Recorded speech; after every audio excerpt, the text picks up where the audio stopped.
विद्यार्थी मित्रों, आज कक्षा 9 में हम पांचवा पाठ शुरू करते हैं। स्वराज्य की नींव।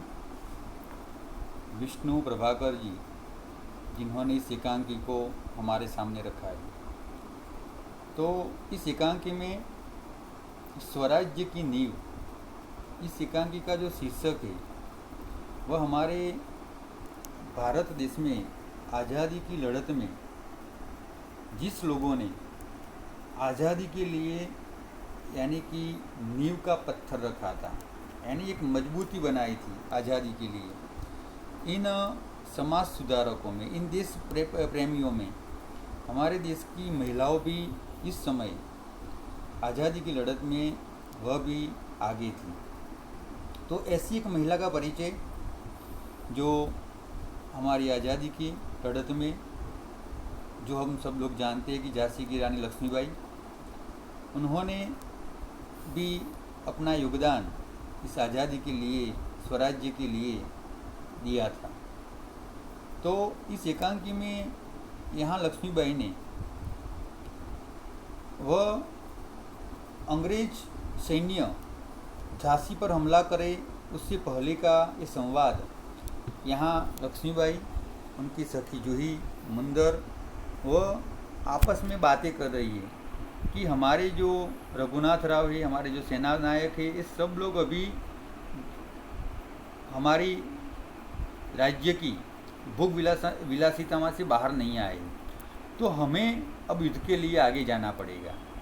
यही संवाद यहाँ लक्ष्मीबाई का, उनकी सखी जूही, मुंदर, इन स्त्रियों के साथ इस एकांकी की रचना की है। तो हम पहले पात्रों की बात कर लेते। एक पात्र लक्ष्मीबाई का है, जूही का है, मुंदर का है, रघुनाथ राव का है, तात्या का है, सेना नायक के। हम एकांकी शुरू करते हैं। तो पहला पात्र है लक्ष्मीबाई का। लक्ष्मीबाई कहते हैं, मेरे देखते देखते क्या से क्या हो गया जूही, झांसी, कालपी, ग्वालियर कहाँ गई, परंतु लेकिन है कि पास आकर भी हर बार दूर चली जाती है। स्वराज्य को आते हुए देखती हो, परंतु दूसरे ही क्षण मार्ग में हिमालय जड़ जाता है। उसे पास करती हो तो महासागर की डरावनी लहरें थपेड़े मारने लगती हैं। उनसे बुझती हो तो नाविक सो जाते हैं। देखो जूही, उधर क्षितिज पर देखो, यानी कि आकाश में देखो, कैसी लपलपाती हुई लपेटें उठ रही हैं। सारा आकाश घुम घटाओं से छाया हुआ है। प्रलय की भूमिका है, लेकिन राव साहब की रक्तमंडल की छाया ऐसो आराम में मशगूल है। आवेश में आते आते सहसा मौन हो जाती है। जूही कुछ कहने के लिए मुंह खोलती है कि महारानी फिर बोल उठती है, जूही जूही, मैंने प्रतिज्ञा की थी कि मैंने अपनी झांसी नहीं दूंगी, लेकिन झांसी हाथ से निकल गई जूही। नहीं नहीं, झांसी हाथ से नहीं निकली, मैं अपनी झांसी नहीं दूंगी। मैं अकेली हूँ, लेकिन उससे क्या, मैं अकेली ही झांसी लेकर रहूँगी। अब जूही कहती है, कौन कहता है कि आप अकेली है महारानी, आप तो गीता पढ़ती है, फिर भी वह निराश है कैसी।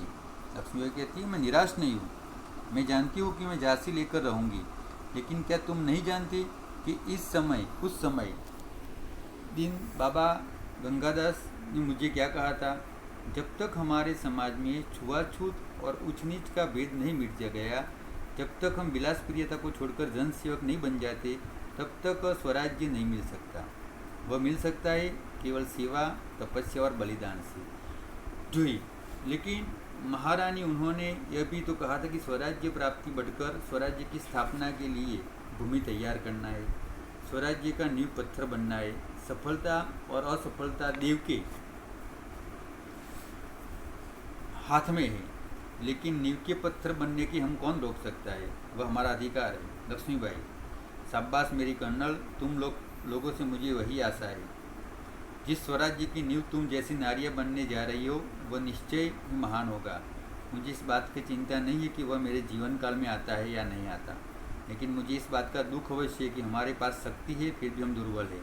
हमारे पास तात्या जैसे सेनापति, फिर भी हमारी सेवा में अनुशासन नहीं है। हमारे पास ग्वालियर का किला है, फिर भी हम कुछ नहीं कर पा रहे। क्यों जानती हो क्यों? जूही, जानती हो महारानी, हम विलासिता में डूब गए हैं। मुंदर, कौन कहता है कि विलासिता में डूब गए? विलासिता में डूबे राव साहब, वांदा के नवाब, सेनापति तात्या। जूही, मुंदर सेनापति नहीं। मुंदर, ओ समझी, तुम उनका पक्ष लोगी हो। जूही, मैं उसका पक्ष नहीं लेती, लेकिन जो तथ्य है उसको छिपा नहीं सकता। सरदार तात्या राव साहब को अपने अपने तन मन का स्वामी मानते हैं। मुंदर, और तुम उनको अपना स्वामी मानती हो?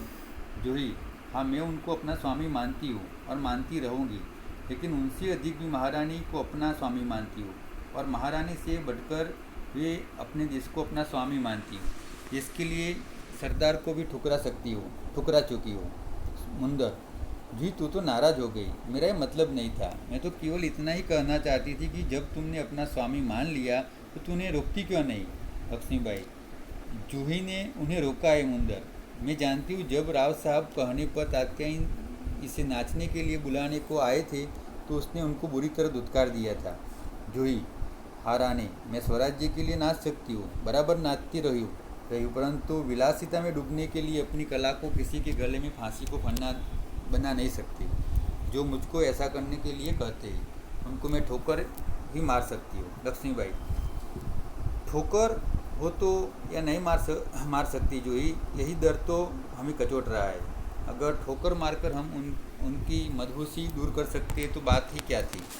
जूही, भाई साहब, मैं औरों की बात नहीं लग जानती, मुझे आज्ञा दीजिए, मैं ठोकर मारने को तैयार हूँ। मुंदर, और मैं भी तैयार हूँ भाई साहब, चलो हम सब चलकर उनकी नींद हराम कर दें। लक्ष्मीबाई, नहीं मुंदर नहीं, अब हम उनकी नींद हराम नहीं कर सकते, अब तो दुश्मन की ठोकर ही उनको उसकी नींद से जगा सकती है। जूही, दुश्मन की ठोकर, ये आप क्या कह रही है? लक्ष्मीबाई, हाँ जूही, दोस्त की ठोकर अविश्वास की खाई को और भी चौड़ा कर देती। क्या तुम नहीं जानती कि हम एक दूसरे की किस दृष्टि से देखते हैं? कि ऐसी स्थिति में मेरे कुछ कहने की शंकाओं को घटा और भी गहरा नहीं उठेगी? मुंदर, भाई साहब, ये ठीक कहती है, शंकाएँ अविश्वास पैदा करेगी, और उस अविश्वास को उत्पन्न निराशा को दूर करने के लिए पायल का झंकार और भी जनक उठेगी। श्रीखंड और लड्डू पर जान देने वाले ब्राह्मणों आशीर्वाद का स्वर और तेज हो उठेगा। लक्ष्मीबाई, और जूही, तू अगर तात्या को खोज सके तो तुरंत उन्हें यहाँ आने के लिए कहो। जूही, खोज क्यों नहीं सकती? आपकी आज्ञा होने पर पाताल में से खींचकर ला सकती हूँ। रघुनाथ राव, महारानी आपने सुना? लक्ष्मीबाई, क्या रघुनाथ राव? रघुनाथ राव ने कहा, महारानी, जनरल रोज को सेना ने मुरार में पेशवा को सेना को हरा दिया। जूही, क्या पेशवा की सेना हार गई? लक्ष्मीबाई, पेशवा की सेना हार गई, ये अच्छा हुआ, अब पेशवा की आंखें खुलेगी। रघुनाथ अपनी सेना को तैयार होने की आज्ञा दी। रोज ग्वालियर का किला नहीं ले सकेगा। रघुनाथ, मैं जानता हूँ, अब कभी नहीं ले सकेगा। मैं अभी सेना को कुछ करने के लिए तैयार करता हूँ, केवल आपको सूचना देने के लिए आया था। लक्ष्मीबाई, और जूही तुम भी जाओ, लेकिन ठहरो, शायद सेनापति तात्या इधर ही आ रहे हैं। जूही, जी हाँ, ये तो सरदार तात्या ही है। लक्ष्मीबाई, तो ये सरदार तात्या आप आज इधर कैसे भूल पड़े? तात्या कहते, भाई साहब, मैं किसी के लिए सरदार हो सकता हूँ, पर आपके लिए तो सेवक हूँ। लक्ष्मीबाई, इतने बड़े सेनापति हो, इस प्रकार की एक नारी के सामने झुकते लज्जा नहीं आती? खैर छोड़ो इस बात को, यह तुम्हारी विनम्रता है, लेकिन ये तोपों की आवाज़ कैसी आ रही है? कौन सा उत्सव मनाया जा रहा है? शायद बटुआराओं को जागीर बांटना अभी ख़त्म नहीं हुआ। तात्या कहते, भाई साहब, आपको हमें लज्जित करने का पूरा अधिकार है, हम इससे योग्य है, लेकिन जो कुछ हो रहा है वह अपने आप जानती है। लक्ष्मीबाई, शायद ब्रह्मभोज उपलक्ष्य में तोपें चल रही है, श्रीखंड लड्डुओं के लिए शक्कर की कमी तो नहीं पड़ी? जूही कहती है, सरकार को इस बार की इनकी माफ़ कर दीजिए। तात्या, भाई साहब, आप यूँ कब तक फटकारती रहेगी? लक्ष्मीबाई, तू कहती है तो अच्छा है। मुंदर, सरकार सेना तैयार है। लक्ष्मीबाई, तो मैं भी तैयार हूँ। तात्या, तुमसे मुझे बहुत आशाएं थी, तुम्हारे रहते ये सब क्या हो गया? जूही, सरकार स्वामी भक्त है। लक्ष्मीबाई, लेकिन आज हमें देशभक्तों की आवश्यकता है। खैर, अब कुछ नहीं बिगड़ा, अब भी बहुत कुछ किया सकता है। तात्या, इसलिए तो आया हूँ भाई साहब, आप जो कहेगी वही करूँगा, जो योजनाएँ बनाए उसी पर बोलूँगा, चलूँगा। लक्ष्मीबाई, तो जाओ, तलवार संभालो, नुपुरों की झंकार के स्थान पर तोपों को गर्जन होने दो, भूल जाओ राग रंग, याद रखो हमें स्वराज्य लेना है, हमें रणभूमि की मौत से जूझना है। तात्या कहता है महारानी आपकी जय हो, मैं युद्ध के लिए तैयार होकर आया हूँ। लक्ष्मीबाई, जानती हूँ, लेकिन सेनापति इस बार याद रखना कि दुर्भाग्य से विजय न मिल सकी तो तुम्हें सेना और सामग्री दोनों को दुश्मन के घेरे में निकाल कर ले जाना है। तात्या, ऐसा ही होगा।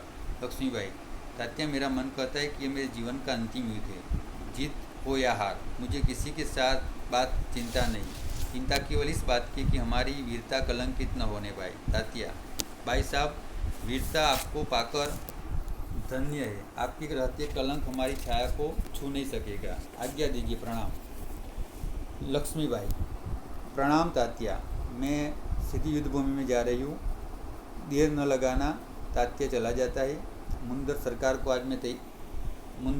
सरकार आज मैं बराबर आपके साथ रहूँगी, जूही, और मैं तोपखाने संभालूंगी। लक्ष्मीबाई, और हम सब मिलकर या तो स्वराज्य प्राप्त करके रहेंगे या स्वराज्य की नींव का पत्थर बनेंगे। हर हर महादेव। तीनों हर महादेव का उद्घोष करती है। पुष्पभूमि पर उद्घोष का उभर कर आता है। मंच पर प्रकाश उंगलाते सब कहीं छा जाता है। फिर धीरे धीरे शांति छाने लगती है, प्रकाश उभरने लगता है और पृष्ठभूमि गीता पाठ का स्वर उठता है। तो विद्यार्थी मित्रों, यह एकांकी हमारे विष्णु प्रभाकर जी की है, जिसमें लक्ष्मीबाई का संवाद, जूही का संवाद, मुंदर का संवाद। तो इन संवादों से पता चलता है कि हमारे देश में भी ऐसी शूरवीर वीरांगना थी।